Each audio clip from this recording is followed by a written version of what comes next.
Welcome back to Desire Made Real, a Discovery of Witches podcast, where we recap every episode of the television show spoiler free. I am one of your hosts, Mandy Kay, and when I'm not talking about Matthew and Diana, and actually even when I am talking about Matthew and Diana, I am freezing cold, and it is not supposed to be this cold in North Carolina.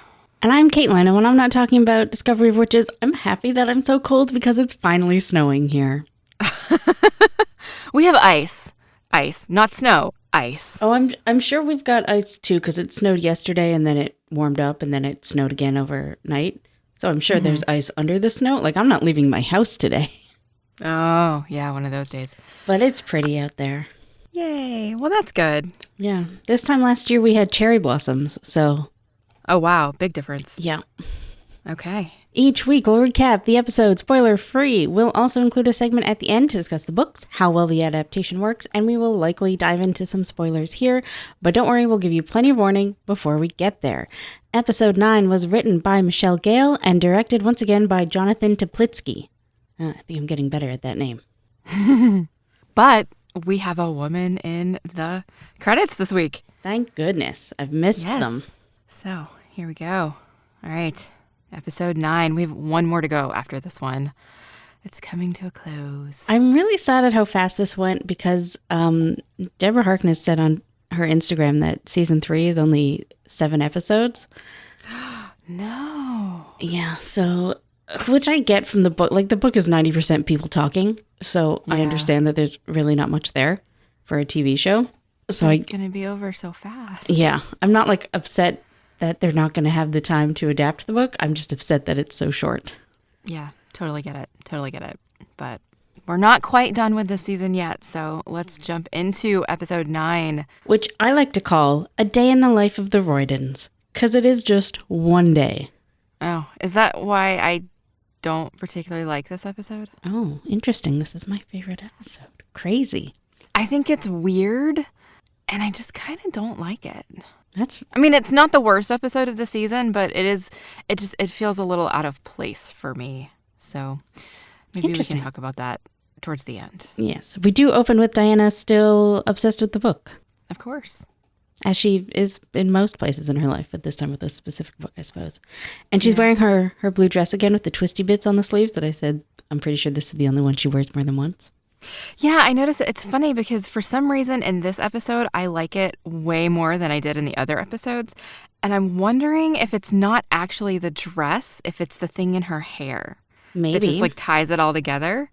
Because I really liked the way she looked in this episode. And the only difference is the thing in her hair. Because she's got the crocheted net thing that she didn't have the other time she wore this dress. And so maybe I do actually like the dress. I just like it even more when her hair thing is pretty too. I'm so shallow. I mean, what are we doing here except judging, you know? Yeah, maybe. I actually kind of like it this episode too. Like, for some reason, this dress seems a little less Elizabethan to me, if that makes any sense. So I like it better than the other dresses. I like the fabric used in the other dresses and the look of them a lot better. But this one, if I had to pick one to wear, I would probably pick this one. Yeah, this one's not as full. It's not like the skirts aren't as giant around as the other ones are. Yeah, exactly. And I like she's got these lacy cuffs sticking out at the bottom of the sleeves, and I really like those. They've got a fun pattern on them. Yeah, yeah. And then we get a conversation between Matthew and Diana is a little bit like, maybe we just live here now. Right? Yeah. She wants to stay with Jack and just kind of be happy. And I want that too. Maybe they could just put season 3 in this gorgeous Elizabethan set that they have, even though I know they tore it down and I've already seen pictures from season 3, so no, but I wish. I did want to take a moment and say, when Diana finishes looking at the book, she hides it in the floor. Oh, yes. Sure. And that is the most obvious spot I've ever seen, because they cut a hole in the floorboard to make a hole. Yeah. And it's obvious because the board is so much smaller than all of the other boards. And I'm just like, that's the first place I would look if I was hiding something. Especially since it's just in their bedroom when, Matthew has a secret attic. Right? Yeah, I just thought it was super obvious and weird. That's all. And even, like, jumping ahead, even if Lord Burleigh does find the secret attic, I'm just sure that there's more hidey holes up there and not quite as obvious as the floor of their bedroom. I don't know. Right? Yeah. Okay. That's all. All right. So then they have a discussion about Elizabeth in London and living there and maybe not living there. And then Matthew is talking about going to explain himself to the Queen. Oh, yes. Matthew's back in his ruff and his fancy court outfit. Mm-hmm. Which is great because they're about to have a really serious conversation with him in the ruff. And I'm like, that was a choice. I didn't even, like, the ruff just doesn't faze me anymore. I think it's just fantastic. And it's fantastic. Yeah, it's great. So he's going to go see the Queen and Diana wants to go. And he's like, no, you don't get to go because I failed the Queen and she's going to be pissed. Yeah. So instead, Diana goes to see Goody Alsop. Well, just before that, almost at the end of their conversation, Matthew has this line where the camera's on Diana and he says, like, find the way with your magic so we can return to the present. And I swear they dubbed that in later because A, it has nothing to do with what they were just talking about it. And he speeds through it. Like he was in a booth and just had to, you have these 2 seconds to fit this whole sentence in and do it. And I'm like, but why? I don't know. It was a weird sentence for me. I don't know. Maybe in the original script, they forgot that was the point of this episode, that she's learning her magic, finishing learning her magic. Maybe. And the thing, that's actually one of the things I want to talk about with this episode is because one of the reasons I think it's so weird is because they are suddenly fitting in all of these things. Right, because yeah. The reason they came to the past was to find the book and to hide from the congregation, yes, but also specifically to find Diana a teacher because she did not know how to do magic because her magic isn't normal. Mm-hmm. And we have spent very little time with her actually learning her magic, and so they try to fit a ton of that stuff into this episode. Mm-hmm. Like miraculously, she all of a sudden just knows how to do all of these weird knots that we've not heard about this entire time, but she can just do all of them. Teresa has said that they cut out a lot of, or some of the stuff with her and learning knots and that sort of thing. So I think it was just a timing problem. Yeah, well, so that may be why then they had to go back, if this really was ADR, why they had to fit that line in just to remind everybody we want to go home, because they were just talking about going home or not going home, and they can't until she learns how to do it. Yeah, no, I understand. They did have a big problem with this season, I think, in that I really like this season, but I do think that they struggled with balancing everything, and I don't think they quite nailed it. Yeah. Yeah, I am planning on, as soon as I've watched the last episode, I'm going to read the book. Right. Just so that I can go back and remember, because there's so many things in my head that I'm confused about now because the show has taken such a different direction. Yeah. And so I want to go back and figure out exactly what I'm confused about and why. Right. And then we can talk about that more specifically in our wrap-up episode. But I understand why they made a lot of the changes that they made, but it created a few problems for them that I don't know that they fixed very well. Like this whole magic teaching thread, this season.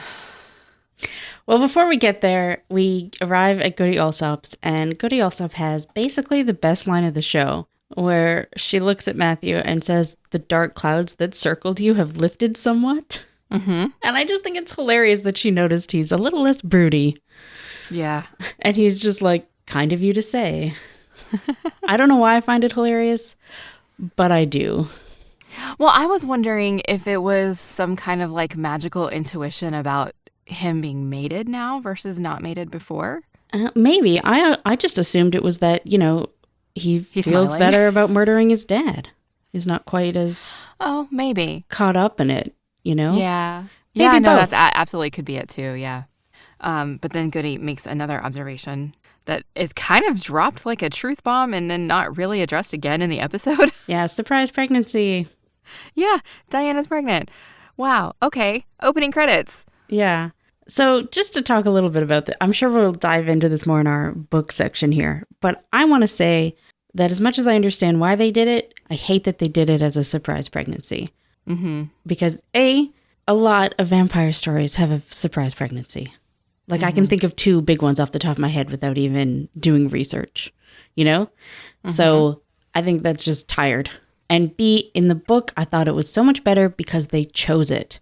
And in romance stories in general, vampires don't even necessarily have to be involved. It's so very rare for the couple to be like, no, we want to get pregnant.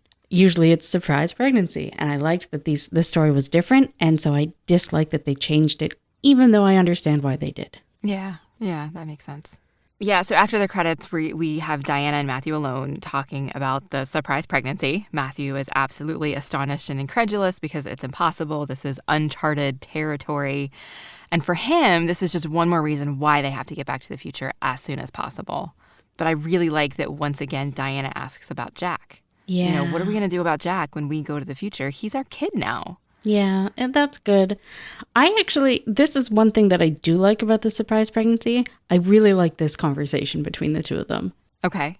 I like that I like the idea that not Sophie and Goody Allsop are just like hiding in the corner trying to give them some privacy, but obviously eavesdropping, of course. Right. I love that, like you said, that Diana brings up Jack and their life there, and that she doesn't seem as worried as Matthew. I like that they have their 2 different reactions, I guess. And that Matthew is like dad mode activated. He has a checklist. He's going through the checklist. We'll do this, we'll do this, we'll do this. And then Diana's like, no, we can't. And he's like, okay, wait, rearrange the checklist. Right. You know? And he just looks so worried and stuff. And then afterwards, Diana gives this little like breathy laugh. And then Matthew looks at her and does the same thing. And you can tell that they're both just like, oh, another weird thing about us. Great. Yeah. It's all good stuff. But they come to the conclusion of the conversation really, really quickly. Mm-hmm. And I get it's time. I mean, that's what it is. They're trying to fit so much into these episodes. So the general outcome is that he will continue to go on to the Queen by himself so that Diana has time to work on her magic with Goody Allsop so that she can learn how to get them home as soon as possible. Yes. And one other thing that I am looking forward to about this whole surprise pregnancy thing is that since in the books people knew it was a possibility, well, the difference is when they do, in season 3, when they tell people, we'll get to see reactions. Mm-hmm. And I'm kind of excited about that. Yeah. Okay. I didn't think about that. I haven't been looking that far into the future yet. I'm still just trying to figure out exactly what they're doing in this season. I guess. But you're right. It's going to be great. Like Sarah's reaction, Isabeau's reaction. It's going to be fantastic. I'm strangely looking forward to Miriam's because I think she'll be like scientist mode activated, you know? Yeah. And I think that'll be funny. Okay. Yeah. No, absolutely. So another thing that I think they could do well. Yeah. Yeah, for sure. But then, yes, Matthew heads off to the Queen, and Diana, forgot her name for a second. Jeez, my mom's name. Anyways. Wait, before you start talking about Diana again, brief scene, Matthew's hat and cape are back. True, yes, I actually did write that down, and I skipped over it. Thank you for bringing us back to that. The cape and the hat have returned. Has returned, yes. And then it's a brief, stupid moment with Kit. Kit knows that he's back, and blah, blah, blah. Okay, but we do actually have to address Kit was crouching in an alleyway. What? He was just crouching in an alleyway somewhere in London. I mean, I feel like that just goes to show that Kit feels like he's nothing when Matthew's not around. But, like, did he know that they were back and he was lying in wait? Is he just that pathetic? I don't know. I think he might just be that pathetic, honestly. I miss evil Kit from the book, but let's move on. So then, Diana, learning magic. Yes. Just tying random knots. Yes. We learn that she has mastered 3 knots, but there are 10 total or 10 more. I'm not sure. There are 10 total. I thought there were 10 total, but it sounded like they said there were 10 more that she still needs to learn. Right. And so I wasn't quite sure. I couldn't remember exactly what was happening there. But she's mastered 3. She needs to learn 10 total. And I find it interesting. They don't tell us actually anything about this magic or the knots. They tell us they're knots and she needs to learn them. They don't tell us that each knot is different, but they do actually do a really good job of showing us that as she's going through each knot. Yeah. And so I appreciate that they tried to fit what they could into just this like one scene. Yeah, what I don't like about this is, like, why the fuck is she tying these knots? Like, yeah, they haven't told us any of that. Like, in the book, she learns knots and she learns to use them to create spells. Like, we see her creating spells throughout the story before she has to create one to go home or whatever. Right. Yeah, they have not done a good job of tying that information together. No. Here, they told us in one episode what a weaver is, that a weaver can't do other people's spells. She has to create her own. Mm-hmm. And then, they told us that she ties knots because she can see all of the elements and she uses them all together. But they don't actually take us from these knots of magic or how you create things, especially whenever you get to this scene and it seems like every knot, it does a very specific thing, and it seems like the knots are the spells. Yeah. So it is weird. It's not done well. I don't know if they're just trusting the audience to get there, and that maybe the audience can get there if they haven't read the book, and we just don't see it because we see a different correlation because we already had back information. I'm not sure. I'd actually be interested to hear from one of our listeners who hasn't read the book to tell us kind of how they felt about this whole incremental magic that we've gotten. Because I'm just not sure. Do I think it's done badly because I know more information than they've explicitly said? And if you don't know that information, was it enough for you to get there? I don't know. Yeah, I don't know, because it does seem very strange, and it seems like she's just tying these knots over here, but then suddenly she has magic that has nothing to do with that also. Yeah. I don't know. Yeah, because she's been doing a lot more magic lately. Yeah. Particularly fire magic. We've seen that a couple times, both when she was fighting with Matthew and in this episode later with Louisa and Kit. Yeah. She just flicks her hands and there's suddenly fire. She didn't tie a knot to get that fire. It just happened. Yeah. So they've not explained how her magic works to her or to us.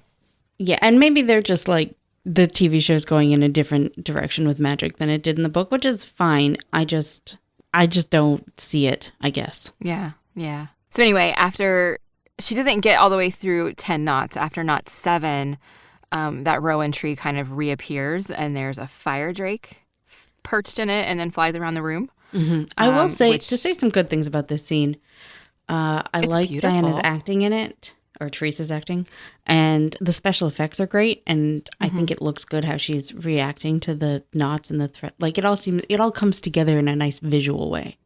Yeah, it's like somebody kind of choreographed the knot tying for her so that she was doing something different with her hands each time, and then when they drew the knots, added the knots in, they matched what she was doing. Yeah, I do actually think that is what happened, that she worked with, that she learned how to tie actual complicated knots and did stuff like that when she was acting. Oh, yeah. No, that probably did. Yeah. Yeah. No, I agree, though. It looked really good.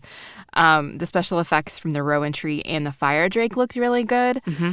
My complaint with this is that this fire drake comes out of flippin' nowhere and is a completely different kind of magic than we've seen or heard of in the entire show thus far. In episode 3, whatever the last one with the rowan tree was, Goody Alsop does mention that Diana will, her familiar will reveal itself. But that's it. That's all we've gotten so far. Yeah. Yeah, so it feels out of place. This is another one of those things where, like I said, I find this episode weird. And it's because I feel like they're trying to fit a lot of stuff in last minute. Yeah. That they didn't make space for in the rest of it. And so it has to go somewhere. So we'll just throw it in episode 9. Yeah.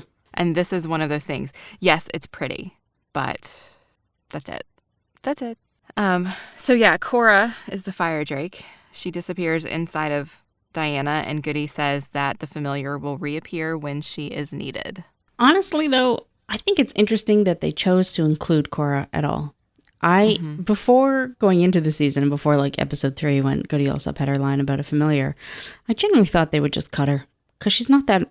I think she'd be really easy to cut from the story, including in book 3. Yeah. So people are going to disagree with me because she seems necessary for one bit, but I'm like, no, you could get around that. Yeah. And she doesn't really, other than that one scene in book 3, she doesn't do much for the story. So I'm honestly surprised they included her at all. Yeah, in the books, and I know we should be talking about this later, and we say this every time, but in the book, she exists largely to make mischief for Diana to have to get around and figure out how to deal with magically. Yeah. But we've skipped that entire thread in the show, and so you're right, they absolutely could have gotten around it.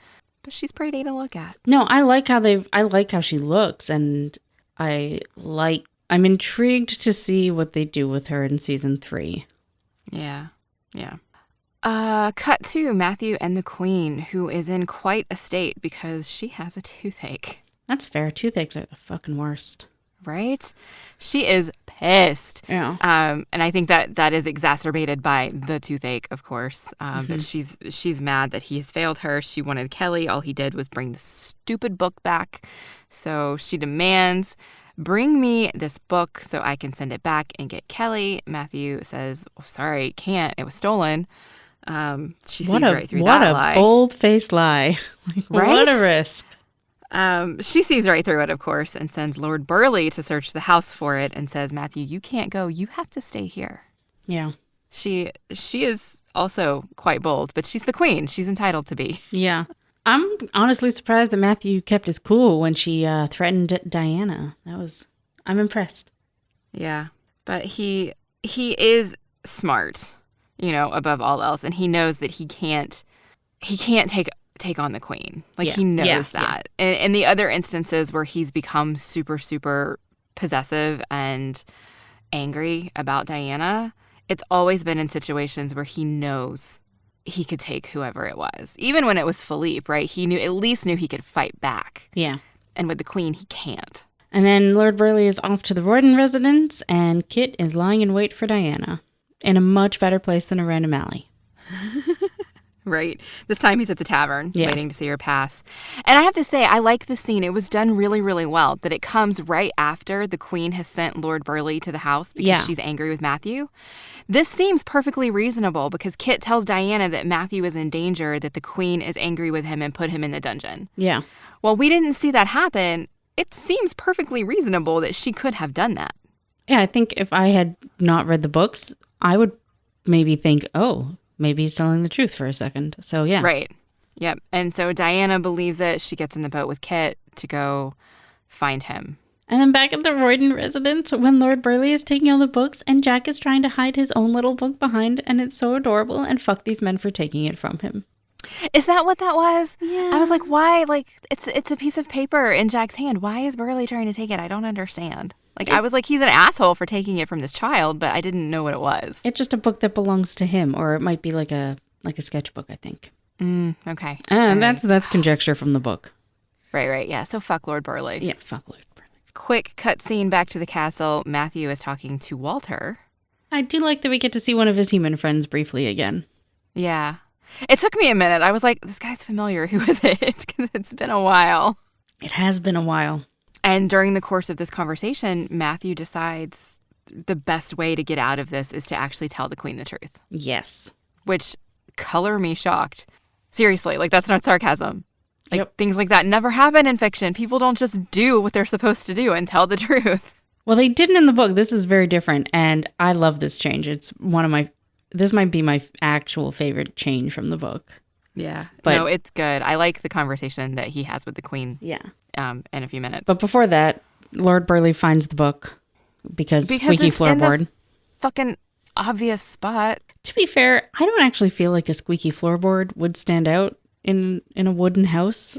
I don't know. Ordinarily, no, but it was very obvious that it was the only squeaky one. They were walking everywhere, up and down the stairs. Nothing creaked, and then that one floorboard did. So, yeah, it makes sense, but he gets the book. But then Gallowglass and Jack work together. Oh, it's amazing. I love Jack. It's amazing. In that moment, I was like, oh my God, Jack's stealing it back. And I knew, Pierre could see it. Everybody could see it except for Burleigh. I was like, go, Jack. You're awesome. It's so good. And I just love the idea of Jack and Gallowglass being this team of mischief. Mm-hmm. Absolutely. Absolutely perfect. And then we go back to Matthew and the Queen, and he tells her everything. And I love this scene so much. Yeah.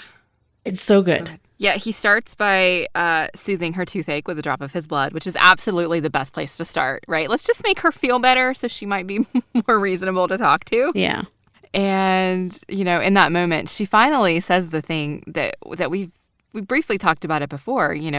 She recognizes that his blood would absolutely make her immortal. Mm-hmm. And that would be what's best for England in her perspective, So he reminds her having a creature on the throne would bring chaos. We can't do that. Even if you were immortal, you wouldn't be able to stay queen. And so then he tells her of the future, right? In 500 years, everybody knows her name and her legacy. He tells her that he is not her shadow, that he's from the future. He says, your true shadow would not have disappointed you so. And I love when he says her full name, Queen Elizabeth I, Gloriana, and the camera tilts up and the sun flares behind her, and it's just beautiful. Mm-hmm. It's beautiful. The music in this scene is fantastic. It's so hopeful. Yeah, the scene, I think one of the reasons I like it is it reminds me a lot of a scene in season 5 of Doctor Who when they bring Van Gogh to the Van Gogh Museum and show him his legacy, and which makes me tear up all the time, even though I don't particularly care for Stephen Moffat era Doctor Who. Let's not talk about it. It doesn't mean that there's not one great episode out there. Yeah. So I always enjoy when it's done well, showing historical figures what their impact on the future has been. I like it a lot. And I like that he calls her Queen Elizabeth I, implying that there is more than one. Mm-hmm. And then I like that she takes the moment to say thank you. The queen doesn't have to say thank you to anybody ever. And she stops him and says, thank you, Matthew. She says his Matt. response. Oh, did she say Matt? I thought she said Matthew. But his response, he says, you're welcome, Bess. It's so great. It's so familiar. And it's in this moment, they're actually friends. So I have a question. Matthew and Queen Elizabeth, they totally boned, right? No. Oh, I think I disagree with you. Oh, I don't think so. I think they did. We'll have to agree to disagree on that one. When she was younger, obviously. Not. Oh, I don't know. At the very least, she wanted to. Well, I mean, who wouldn't? I definitely just taken a sip of tea. I almost spit it out. I didn't mean to choke you there. Yeah. Sorry.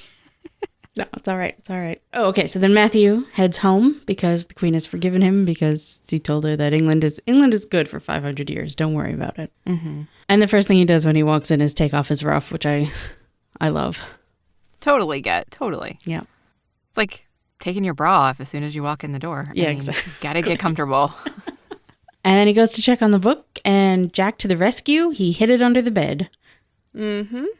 And then he has that little hug with him, and it's so cute because you can see that at first Jack was really afraid, but then he just hugs him. And I'd be afraid too of Matthew in that. Because he's mad. Yeah. He's like, that's too dangerous, Jack. Why'd you do it? And he grabs him by the shoulders. But then he realizes this was wonderful, and he hugs him, and Jack's like, oh, good, I actually did good. Well, even if Matthew thought he did bad, he never would have hurt him. And I think that's something that Jack is not used to. Yeah. Yeah, that's true. Gallaglass and Pierre come back from looking for Diana, but they did not find her. She actually left the witches hours ago. So it's, Avengers Assemble. We have to go find Diana now. My note here is just, Diana's missing. Oh, no. And then they all run out of the house and no one has a single word of comfort for Jack, even though he looks very worried. Yeah, because they're just all thinking about Diana now. Where could she be? She must be in danger. I know, but somebody could have said, don't worry, it'll be fine. Yeah. We'll find her. Well, Francoise is still there with him, so I'm sure she did that. And then we cut to Kit and Diana in a wet, dungeony looking... I don't know where this is. In a thing. Yeah, I called it a dungeon cave because it looks like a cave, but it also has, bars on windows. Yeah. So I don't actually know where they are. On a different set. Yeah, totally different set. Yeah. And it turns out Louisa is there. Yay. I love that Diana knows right away who she is. She's just like, oh, this sucks. Yeah. But you know what? I feel a little bit bad for Kit here because he genuinely believed they were just going to exile Diana and not kill her. And he's a little bit distraught that Louisa wants to kill her. My note here is Kit can't really be that naive, can he? Come on, buddy. I think he can. This version of Kit, the version of Kit that we have in the show, I absolutely believe it. I mean, he watched Louisa shoot a dude, a random dude. But he seems to like have this thing for believing in people. I guess. Unless they've taken his Matthew away from him and then they don't believe in Diana. But, you know, like he seems so very innocent in a morally bankrupt way. Yeah, I guess that's a good way of putting it. So, I don't actually know what happens in the next scene. I assume we cut to Matthew again because my next note is I wonder if Matthew will keep the earring when he gets back home. I guess we could. So I can only assume we cut to Matthew for a moment, but I don't know why. We cut to Matthew and Galaglass and presumably Pierre just talking about how there must be eyes everywhere and to find Father Hubbard because his creatures will have seen things. And yes. Matthew has changed. They rushed out of the house, but he did take the time to take off his fancy shirt and put on his leather shirt. Got it. Yeah. All I want to know is, will he keep the earring when he gets back home? Because I think it looks really good on him. I think it does too. We've seen some behind the scenes with him, and I don't think he has it. I don't expect him to. I mean, when he loses the beard and the sort of rough and tumble look he's got going on and goes back to his suits, maybe the earring wouldn't look, part of the look. Yeah, it's the shirts that it goes with and the stubble. Because he wouldn't be wearing his puffy shirts. He's definitely clean-shaven next season, which is fine. I mean, Matthew looks good either way. Yeah. Back to Louisa and Diana. Louisa is absolutely shocked to find out that Diana is Philippe's blood-sworn daughter. But instead of making her back down, it reinforces her belief that Diana has bewitched everyone because Philippe would never accept a witch. Yeah. Which is just, it's such a, I guess it's a thing we see every day, actually. Someone having evidence staring them in the face and them saying, them just choosing to be blind to it. Yeah. Yeah. So she gives Kit the gun for the first shot, and Kit can't do it. Diana starts quoting his own work to him from the poem Hero and Leander, which isn't actually published until after his death. So, of course, he's alive here, so he knows he hasn't showed it to anybody, and he's completely shocked and flabbergasted that she knows these things. And so he can't shoot her. Louisa knocks him down and tries to shoot Diana, but misses. I find it interesting with the whole poem thing that sort of implies that Kit didn't believe they were from the future. Mm-hmm. Because now he has proof and it makes him hesitate. Yeah, well, I think that he honestly just believed that Diana bewitched Matthew and fed him all these lies and made Matthew believe them. That's just a level of blindness that is insane. Yeah. I am also really impressed with Diana, because if somebody was pointing a gun at me, I couldn't think of a single poem ever in existence, let alone like a specific relevant one. Right? Like, I had to actually look up this poem.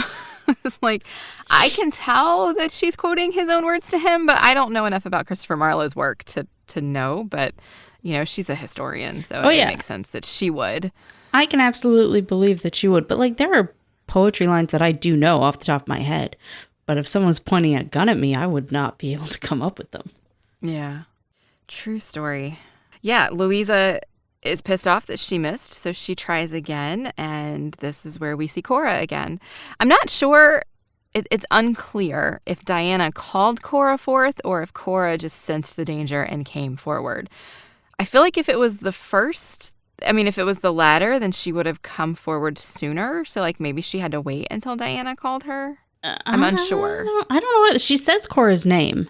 She does, but it's kind of unclear if she says it in response to Cora coming forth or if Cora comes forth because Diana said her name, because it kind of all happens at once. Yeah. And so I wasn't actually sure. I don't know, because like, they're doing that differently than they do in the book. Yeah. So I genuinely don't know. It could be that Diana truly didn't feel like she was, like they were going to fire until they had already fired, if that makes sense. Yeah, because Diana actually wasn't acting like somebody who was afraid here. Yeah. So then Cora reappears here. Cora doesn't actually attack Louisa and Kit, just kind of frightens them and corrals them and doesn't let them leave. Mm-hmm. And then Diana flicks her circle of fire around them so they can't, attack her or leave. And then, of course, the cavalry arrive, Matthew Galaglass and Father Hubbard. And Diana does tell them that, that they're going to die soon and they're not going to die well. Mm-hmm. Yep. Which is going to come up again in a little bit. Yeah. A few scenes away. So she does let them go. Father Hubbard, I don't know if it was Matthew or if it was Father Hubbard, but I think it was Father Hubbard who asked her to release them. Yeah, that was Hubbard. That they would take care of them. So she does. Kit and Louisa are taken to Bedlam, which is kind of Father Hubbard's dungeony area. Well, Bedlam is its own thing. Right. It's an area in London, right? Yeah. Well, it's a insane asylum, for lack of a modern term. Where they just used to throw people?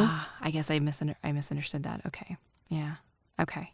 Before that, though, Diana does this weird thing where she has a thumbs up and then jerks her hand up, and somehow that signals Cora to go back inside her. And I don't know, it's just most of the time when she's doing magic, I like it. But that one weird thing, I can't look at it without being like, what was that? What did you just do? Who made that choice? Anyways, and also I always forget that this isn't a regular cable show until someone says fuck, which Matthew does here. Yes, he did. I was taken aback by it because you just don't expect it. And then Matthew says it. And then Matthew and Diana hug, which is a scene from the opening credits. And then we cut back to fuckface. Being ignored, though, which I like. Yeah. He triumphantly comes back to the Queen, says he has all of Matthew's books. He has not failed her. And she's like, go away. Matthew's forgiven. I love it.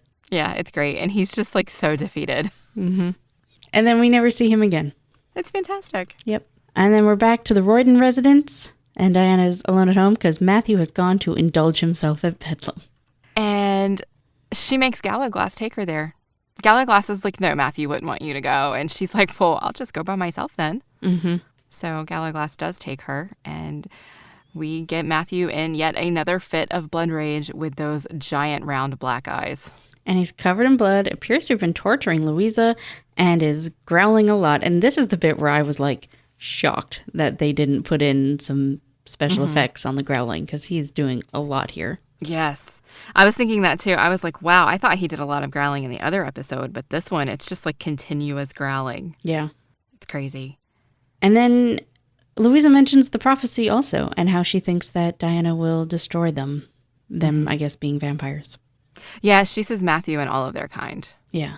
So it sounds like she does think it's just vampires and not creatures. So she must have the Gerbert version of the prophecy and not the Philippe version of the prophecy. Right. If we're considering them the same prophecy. I mean, I think we're supposed to. Yeah. And it's just over time. It's like a game of telephone. Over time, words degrade and meanings change.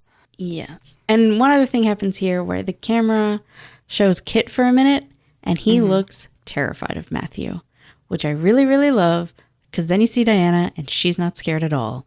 And I just really like that moment, because from the beginning of the season, I think Kit genuinely thought that his feelings for Matthew and Diana's feelings for Matthew were equal. Mm-hmm.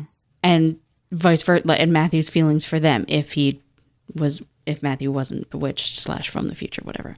Right. And so I like that it was very clearly here laid out for him that no, if that makes any sense. No, it makes perfect sense. Absolutely. The other part of that is Gallaglass is also afraid of Matthew here and continually tries to get Diana to step back and be careful. And Diana's just not paying any attention. She's like, this is my husband and I know him. Mm-hmm. I don't care that he's in a fit of blood rage. I can still talk to my husband. Yeah. And she does. It's fantastic. So Louisa is egging him on in this moment because Matthew has attacked her basically after she has said that Diana is going to be the end of all of them. Matthew is like, rawr. And so Diana starts talking to him to calm him down, and Louisa is egging him on, go ahead, do it. Let the wolf out, blah, blah, blah. So in this moment, Diana begs for him to let them live. She says, think of the baby. Mm-hmm. And everybody hears it. We get to see the look on Louisa's face. We get to see the look on Kit's face. Mm-hmm. And everybody all of a sudden realizes she's pregnant and it's Matthew's. Interspersed. She does say our baby. Oh, does she? Yeah. I wrote down think of the baby, but maybe our baby. Gallaglass keeps telling her to be careful, but Diana's awesome and she gets him to walk away. Yeah, and they just leave them there. Mm-hmm. They just walk away. That sucks. I really feel TV show Kit was not nearly as terrible as book Kit, And his ending is much worse than what Book Kid got. So that's interesting. Yeah. I don't know. I think Father Hubbard will probably get him out, honestly. Yeah, definitely. I mean, sure. I think that's actually what happens in the book. But I don't know. I feel bad for Kid here. I never once felt bad for Kid in the book. And then we get another weird, to me, scene. I remember enjoying this in the book, and this I just thought was weird. Matthew and Diana are talking, and he's telling her all about how he's got this constant war of control that's always waging inside of him, because he wants to control her and possess her so much, and fight with everybody else for that. And he says that he wants to cleanse himself of guilt and shame.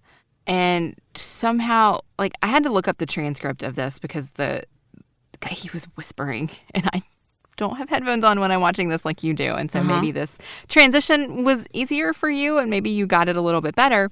But he moves from talking about wanting to cleanse himself of guilt and shame to talk about how drinking from your mate is to know that nothing is hidden. They've said that they cut this scene down a lot. Okay. So no, it doesn't make sense. So it's like a really weird segue going from guilt and shame to I want to drink your blood because that's the only way that we can truly be one, because there's no secrets when you drink from your mate. Yeah, it's not even that. It's like Matthew's confessing and then Diana makes the choice because she lays down and runs her finger along her neck offering it to him. And I'm like, but how did you make that? How did you... It didn't make sense. It didn't make sense at all. So she tells him to drink. He says it's not fair because then he would know all of her secrets and she wouldn't know his because she doesn't drink blood. And so she says that she could with this thing called a witch's kiss, which is the first we've heard of this. So he should go ahead and drink. So he does. Right from the boob. Sorry, the heart vein. The heart vein. So, okay. I actually do have a note here that says, once again, Diana's boobs really seem like the star of the show. I knew you were going to say that in this episode. Yeah. So, first of all, at the beginning of this scene, I do love the shot of Matthew through the gauzy curtains with the sunrise light. It's really beautiful, and they put that together very well. I actually, as much as the leap from him being worried about blood rage to her being like, drink my blood, it makes no sense. I still really like the scene overall because I think in the book this was even in the book, this scene was just weird and over the top, and I genuinely did not know how they were going to translate it to TV because it just didn't strike me as something you could. I don't know. So the piece at the end with the thread. Oh, that's stupid as hell. I don't think they did that well. No. At all. If that thread had not been there, I would like this scene 10 times more. Like the glow on his forehead, the acting, and the music, I think got the point across. They absolutely did not need that weird golden thread connecting them. That was like, why is her forehead connected to her boob? Like, what? Yeah. From the perspective of the show, it doesn't make any sense. I'm assuming they had to do it because that thread is going to be a plot point in season 3. I mean, in the book it was. That's a total spoiler. I'm sorry. It's a thing. I forgot it was a thing until I saw the thread here. And in the context of everything that we've gotten so far, it doesn't make any sense. It's a visual aid for how they're linked. But in this context, it just doesn't make sense. Their reaction doesn't make sense because apparently having this thread is orgasmic. And that's weird to me as well, but it is what it is. See, I genuinely, I think it would have been sometimes I just pretend that thread isn't there, and then it's a really good scene because you get the connection between them and you get that they've, the name of the song on the soundtrack that plays here is Transcendence, and they've kind of moved up to this new level in their relationship where literally there the are no next walls. thing Diana There's no does secrets. in the next episode is keep a secret from him, and that's confusing for me, but whatever. So in this moment, there are no walls. There's no secrets. All of that's gone. Complete and total honesty between the two of them, which I get is a wonderful thing. And given that that's a thing that Matthew has always thought he would never be able to have, for this to come on the heels of him losing his guilt over Philippe is wonderful. Yeah. And the more that we talk about it, the more I like it, because I'm kind of I'm connecting those dots. I don't necessarily think the show connected those dots for us. No, and I think that's why I struggle with it. But if we keep talking about it, the more I'll like it. I do also love Matthew has this moment when Diana goes in to kiss his forehead and he just like jerks back. Even though he wants her to do it, he's still like nervous. And I love that little moment. And I love that they swapped their lines. In the book, it's the other way around. Oh, really? Okay. What is it? Diana says, what did you find? And Matthew says, you, only you. But I love that they swapped them. It's really good. It's much more meaningful for Diana to say that to him because he's so concerned and guilty. Like, he's ashamed that he has blood rage. And so for her to see every part inside of him and to accept him, like, that is the only thing he has ever wanted in his life. And so I really enjoy that change. I like it. It's a good change. Yeah, me too. And I like that. I like that that's where they leave it, that's where they've come to in their relationship, that not only she accepts every bit of him, but he knows it. Yeah. So then we immediately cut to the scenes from the next episode, and the first thing they show us is just the two of them sitting on the bed kissing, which is not necessary to be in a next episode. But it's a nice way to transition from this very intimate scene that we're ending the episode on into the frenetic energy of what's going to be the season finale. Yeah. I can talk about it here if you want, but I think that scene with them on the bed kissing is ridiculous because could they be sitting farther apart? And then they have to lean in for it. I'm like...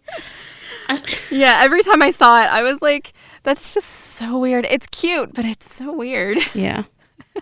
So, all right. I think it is definitely probably spoiler time. I'm sorry that we kind of had some spoilers in this episode, but we're going to talk more heavily about those now. So if you don't want to be further spoiled about this season and season 3, we will see you next week. You sounded like you had specific things you wanted to talk about. There was, and I started to say it. Oh, the thread thing. Mm-hmm. It's like there's something that happens in book 3 where Diana has to find Matthew, and she finds him because of the thread.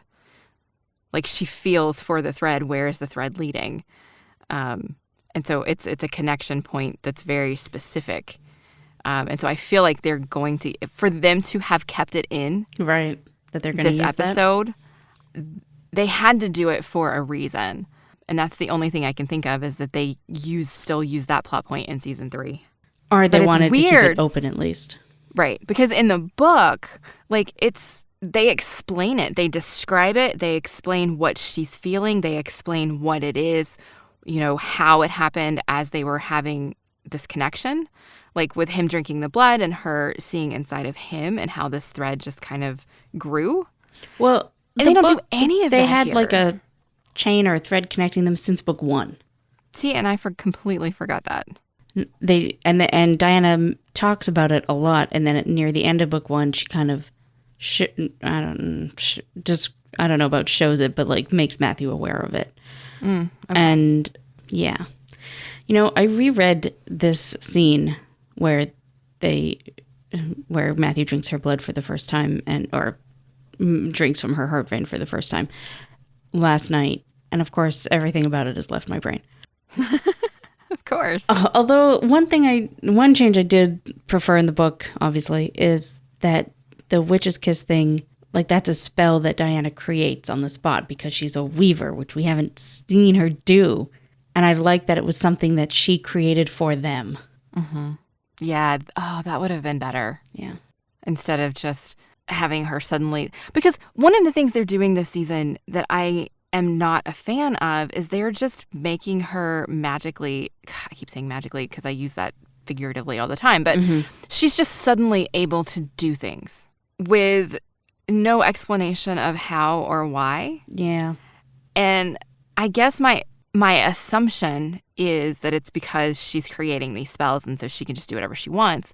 But they haven't gotten us to that point. They haven't shown us that she has learned about these things. She was told one time, you can't do other people's magic because you're a weaver, so you have to make your own spells. Yeah. That's it. And now suddenly she can do basically anything that she wants to do. And I wish that they had been a little more intentional with that instead of just hoping we get there. I guess we're just supposed to assume that maybe there's been magic lessons we haven't seen, so she knows how to do things now. I don't know. But how? We saw when she left, because Goody Alsop was like, no, you haven't learned enough. You need to keep your lessons. And she leaves. That's true. I don't know. It's frustrating, but it is. I think that's a lot of why I'm not a big fan of this episode, because I feel like they just dropped a lot of information that was not earned. I can understand that. I don't even know. I cannot explain to you why I like this episode so much. So at least you have reasons. The other thing was, I feel like I remember Matthew knew she was pregnant before she did because he heard the baby's heartbeat, right? Yeah, so this is, again, well, it's a change, but also, or not the heartbeat, but he could smell it, I think. That's what it was. He could smell it. Because he hears the heartbeats, plural, when they get back to the future. Right, okay. So are we assuming then that there's no miscarriage at all? She's just going to be pregnant the one time? Yeah, so there is no, that is another thing. Teresa answered a question about that on Instagram somewhere, in that it was a plot line that she actually fought for them to include the miscarriage, because Teresa has herself had a miscarriage and she thought that it was an important thing to show, because you don't see it that much, right, if at all, on popular television. But the writers felt that like they couldn't have done it justice because of time. Like they would have had a miscarriage and then she just would have had to be pregnant right away again, and they wouldn't have had time to like grieve. Yeah. Okay, that's fair. Yeah. But if they had made some of the other changes that we've talked about, they could have done it. Like if they had cut most of episode 5 and given Philippe more time, like if they had spent more time or shown us the time that had passed where they were at Sator, they could have done it. I'm just saying. I don't know. I don't mind that they cut it just because of what they said. Because like I mean, it's a good reason. Yeah. I don't know. Okay. And the thing about cutting out Matthew being able to tell, again, I just kind of like it because that means they get to reveal it to people in the 3rd season and the vampires aren't just going to know, or we can assume. And I'm just really excited for the craziness that that's going to be. We'll see. Maybe I'm wrong. Maybe they're going to see Isabeau and she's going to know immediately and she'll just tell everyone, which would actually be kind of shitty of her, but who knows? I don't think she would do that. No, I don't think she would do that. Yeah. All right. So next week, season finale. Yep. And I will say that this episode was like the climax of the season. Next episode is more like a wrapping things up / setting up next season. Well, that's a bummer, since I didn't like this episode. All right. One more to go. I'll get through it. It'll be fine. I think you'll like next episode. So we'd love to know what you think of season 2 so far. You can tweet at us at Desire Made Real. I'm Caitlin, and you can follow me and find my other shows on Twitter at Inferior Caitlin. I am Mandy Kay, and you can find this show and all of the other Eloquent Gushing shows at eloquentgushing.com. We're also on Twitter, Facebook, and Instagram at Eloquent Gushing. Or you can just give me a shout out over on Twitter at Mandy Kay. Join us next week as we talk about episode 10, the final episode of the season. Until we meet again, remember that with every ending, there is a new beginning.